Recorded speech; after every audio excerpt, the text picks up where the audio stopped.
Hello বন্ধুরা, তোমরা সবাই কেমন আছো? আশা করি তোমরা সবাই অনেক ভালো আছো। আমি অনেক ভালো আছি। তো আজকে সকালের শুরুটা করছি এই যে ফুলকপি আর আলুর তরকারি আর সাদা ভাত দিয়ে। এটা আমার বরকে এখন টিফিনে দিয়ে পাঠিয়ে দিব। তো আমার সকালটা শুরু হয় ভোর ৫টা থেকে। তো পাখি দেখো, এই দুটো পাখি প্রত্যেক দিন আমার বাড়িতে আসে। প্রত্যেক দিন বাড়িতে আসে বলতে আমার মেয়েকে আর আমার বরকে দেখতে। ওরা সকালে উঠে পাখিকে খাবার না দিলে মনে হয় ওনাদের পেটেরও ভাত হজম হয় না, যার জন্য পাখিগুলো প্রত্যেকটা দিন আমার ঘরে আসে। আর আমি মাঝে মাঝে রেগে যাই, কেন জানো?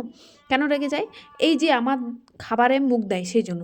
আর এখন আমি ভেজে নিচ্ছি পাঁপড়। দেখো, এই পাঁপড়গুলো যদি দেখি না, আমার ছোটোবেলার কথা মনে হয়ে যায়। এগুলো কী বলো তো, কালারিং পাঁপড়।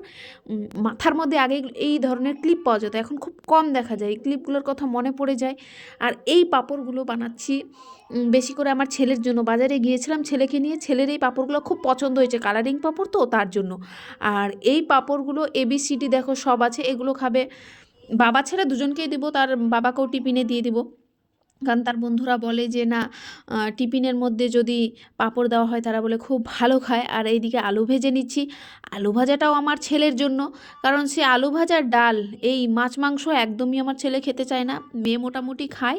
তো সকালবেলা দেখো আমার মেয়ে এখনও ঘুমিয়ে আছে। ঘুম থেকে আজকে এখনও উঠিনি। আজকে লক্ষ্মী সোনা মেয়ে হয়ে গেছে। মাঝে মধ্যে না পিছে পিছেই উঠে পড়ে, তখন না কাজ করতে এত অসুবিধা হয়, মানে ধারণার বাইরে। মেয়ে উঠে গেছে। সকালবেলা কোনো দিন কি হয় বলো তো, যে সময় আমি উঠি যদি সাথে সাথে উঠে বা একটু পরে উঠে আবার রান্না করতে হয়, রান্না করতে গিয়ে আবার ঘরে যেতে হয়, মেয়েকে দুধ দিয়ে ঘুম পাড়াতে হয়, ওভাবে মাঝে মধ্যে লেট হয়ে যায়। আর আমার স্বামী স্ত্রীর মধ্যে দুজনের মধ্যে ঝগড়া লেগে যায় প্রচুর। কেন রান্না হয়নি, কি কারণে, এই সেই নিয়ে দুজনের মধ্যে প্রচুর ঝগড়াঝাটি হয়েছে। কিন্তু কি করব বলো, আমিও তো মানুষ। সেই ভোরবেলা 5টার দিকে উঠে আমার হচ্ছে গিয়ে রান্না বান্না করতে হয়। তার মাঝে যদি মেয়ে উঠে যায়, তাকে আবার দুধ দিতে আসতে হয়। তোমরাই বলো আমি কি করব? করার কিছু আছে? আর এই যে সমস্ত কিছু ফেলে উনি যে স্নান করবে, স্নান করার জামা কাপড় থেকে শুরু করে সবটা ফেলে আমার উপরে চলে যায়। আর তার উপরে ছেলের জামা কাপড়, মেয়ের জামা কাপড়, এই যে বিছানা গোছানো সমস্তটা আমার উপরে ফেলে থুয়ে চলে যায়। তাহলে বলো কি করা যায়? তো এখন আমি বাড়ির কাজগুলো করে নিচ্ছি, ব্ল্যাঙ্কেট ট্ল্যাঙ্কেট সবগুলো গুছিয়ে নিচ্ছি। মাঝে মধ্যে এত রাগ ধরে না, মনে ভাবি কি সংসারের জ্বালা সবচেয়ে বড় জ্বালা। মায়ের মতো কেউ এতটা করে বুঝবে না, কিন্তু কি করার কিছু নেই, সব কিছুই করতে হবে, একা হাতেই করতে হয়। তো বরকে তো সকালবেলা টিফিন টিফিন দিয়ে পাঠিয়ে দিয়েছি। ভাবলাম যে যাক, ও গেছে, এখন আস্তে আস্তে কাজ করব। কিন্তু সারাদিন কাজ করলেও মনে হয় ফুরায় না কাজ। বাচ্চা কাচ্চা নিয়ে মাথা গরম হয়ে যায়। আবার মাঝে মধ্যে যদি ফোন করে অফিসে যেতে হবে, ব্যাংকে যেতে হবে, এখানে যেতে হবে, ওখানে যেতে হবে, তাহলে মাথাটা আরও প্রচণ্ড গরম হয়ে যায়। ভাবো সারাদিন বাড়ির কাজ করে সারতে পারি না, তার উপর আবার যদি অফিস যেতে হয়। আমার বর কিছুদিন বাড়িতে ছিল, তার কাজ ছিল না। তখন অনেকটা ভালোই ছিল, কারণ সে আমার হাতে হাতে অনেকটা কাজই এগিয়ে দিত। কিন্তু এখন আমার এতটা অসুবিধা হয়ে গেছে, এখন ভাবছি কেন বরকে মিস করছি। যে সে ছিল তো আমার কাজ করে দিত, এখন আর কাজ করতে হয় না। মেয়েকে দেখো, মেয়ে মোবাইল দেখলে না খুব, মানে খুব এক্সাইটেড হয়ে যায়। ক্যামেরা যদি দেখে ও নিজে নিজেকে খুব, মানে নিজে নিজেকে মজা পায়। তো আমি তো নিজের ক্যামেরাটা নিজেই ধরি, মাঝে মধ্যে আমার ছেলে ধরে দেয়। তো সেন্টের বোতলটা দেখো, ওর দাদা পারফিউম লাগায়, তার জন্য ও পারফিউম দিতে পারে না, খুব কষ্ট হয়। মাঝে মধ্যে আমার কাছে নিয়ে আসে যে আমাকে এটা করে দাও। মোবাইলটার ক্যামেরা দেখলেই ওর নাচ আগে মনে পড়ে। গান বাজলে তো কোনো কথাই নাই। এর মধ্যে দেখো আমি সমস্ত কিছু কাজ গুছিয়ে নিয়েছি। সকালবেলা উঠে ছেলে মেয়েকে দুজনে খাইয়ে দিয়ে ছেলেকে পাশের রুমে দিয়ে ঘরের দরজা বন্ধ করে দিয়েছি, যে আজকে তুই এখানে পড়বি সারাদিন, কোথাও যাবি না। ছেলেটাও দুষ্টুমি করে যেমন, মেয়েটা তো তার চেয়ে ডবল, মনে হচ্ছে তো ছেলের থেকে মেয়ে আরও বেশি করবে। তো এরপরে জামা কাপড় প্রচুর, মানে প্রচুর জামা কাপড় আছে। আমি কি করব, আমি এখনও ভাববে পাচ্ছি না যে আমি জামা কাপড় ধোবো না ঘর গোছাবো। এদিকে রান্নাবান্নাটা মোটামুটি হয়েছে, কিন্তু রান্নাবান্না করলেই তো হলো না। না, বাসন কাসনগুলো প্রচুর বাসন কাসন রয়েছে। এত বাসন কাসন ধুবো কী করে, কারণ ছেলেকে খাওয়ালাম, মেয়েকে খাওয়ালাম। আর জামা কাপড় এত হয়, মেয়েকে একবার খাওয়ালে জামা কাপড় পাল্টাও, একটু পেশাব করলে জামা কাপড় পাল্টাও, আবার একটু খাওয়ার দিলে, বাচ্চা কাচ্চা যার আছে সে তো বুঝবেই যে বাড়ির জ্বালাটা কেমন সমস্তটা। শাশুড়ি আছে, শাশুড়ি মাও অনেকটা হেল্প করলেই কি হবে, কারণ শাশুড়ি মাও তো কাজ করে। শাশুড়ি মা, আমার শাশুড়ি মা তেজপাতা প্যাকেট করে, তার জন্য বেশিটা সময় দিতে পারে না। যতই হোক, ছেলে মেয়েকে খাওয়াতেই তো পুরো টাইমটা চলে যায়, তার উপর দিয়ে রান্না বাড়া, ঘর ঝাড় দেওয়া সমস্তটা, এতটা কাজ করে ক্লান্ত, মানে এত ক্লান্ত হয়ে যায় ধারণার বাইরে। রাত্রে যতটুকু সময় পাই যে ভিডিওটা দূরে রেখে আমি কাজ করি, মাঝে মধ্যে আমার ছেলে ধরে দেয়। তারপর রাত্রে যখন সন্ধ্যার পর একটুখানি সময় পাই, সেই সময়টুকুই কিন্তু শুধু আমি এডিটিংয়ের কাজে লাগাই।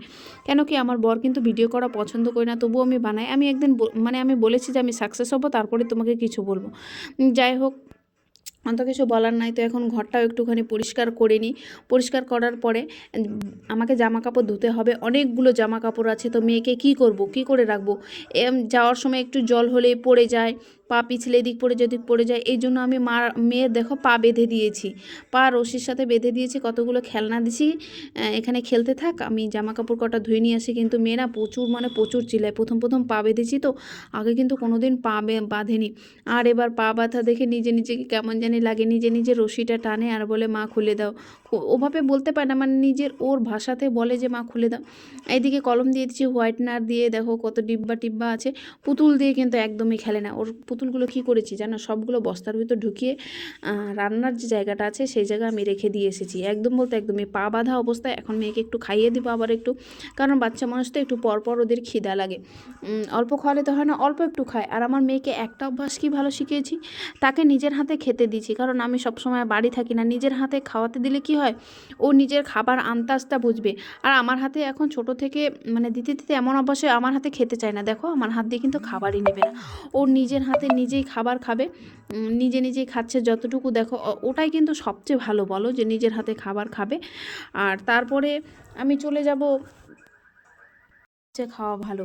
আর তার মধ্যে আমি এদিকে মেয়ে কত কান্না করছে দেখো, পা বেঁধে দিলে কি কান্না করে।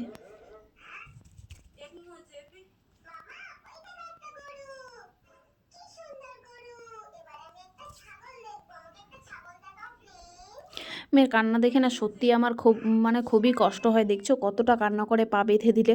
তো বিকালের টাইমটা একটু যেহেতু এখন একটু ফ্রি আছি, তার দাদা, এটা হচ্ছে আমার জায়ের ছেলে, এটা আমার জ্যাঠা শ্বশুরের ঘরে, নিজের কোনো যা বা দেওর টেওর কেউ নেই, তার জন্য ও এসেছে, ওর বাড়ি অন্য জায়গা, ওইখানে ঘুরতে এসেছে, আমার ছেলের সাথে সব সময় থাকে। তো দেখো আমার মেয়ে এখন কতটা আনন্দ, পা যেহেতু খুলে দিয়েছে, সব সময় নাচে, একটু গান চালালেই নাচে, ওই যে পিছনে মিউজিক বাজছে আর সেটার জন্যই নাচ করছে।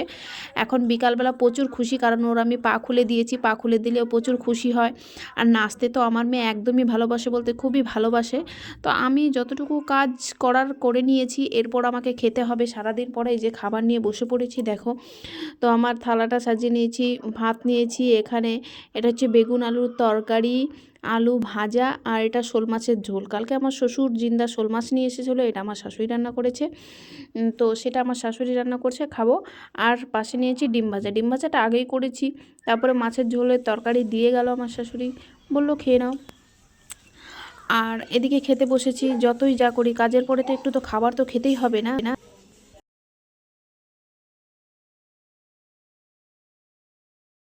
সেও দৌড়ে এসে আমার সাথে খাবার খেতে শুরু করে দিয়েছে। ডিম ভাজা মাছ যাক একটু আগে খাইয়েছি, তবুও খিদা লাগতেই পারে, বাচ্চা কাচ্চা মানুষ, তাকেও সাথে সাথে খাইয়ে দিলাম। আমার মেয়েটা অল্প খায়, কিন্তু খাওয়া নিয়ে অত খুব একটা বেশি বায়না করে না, সেটাই ভালো বলো। সবচেয়ে বেশি কিন্তু মাঝে মধ্যে যদি বায়না করে মাঝে মধ্যে, তখন খুব বলতে খুবই খারাপ লাগে। মানে বায়না করে না বলতে একটু কষ্ট হয় খাওয়াতে, কিন্তু যতটুকু পর্যাপ্ত পরিমাণ খাবার সে খায়, জোর করেও খাওয়ায় না।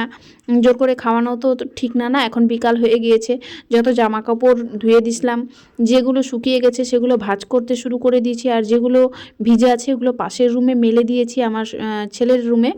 তো ছেলের ঘরটা পাশে আছে, ওই ঘরের মধ্যে ছেলে যদিও দিনে থাকে, রাত্রে থাকতে পারে না একা একা, কারণ ছেলে এখনও ছোটো, তো কারণ ও আমার শ্বশুর শাশুড়ির কাছে, দুজনের কাছেই থাকে।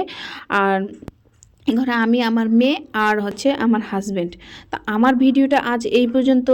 নেক্সট ভিডিওর জন্য তোমরা অপেক্ষা করে থেকো। আমার ভিডিওটা দেখার জন্য তোমাদের অনেক অনেক ধন্যবাদ। Thank you.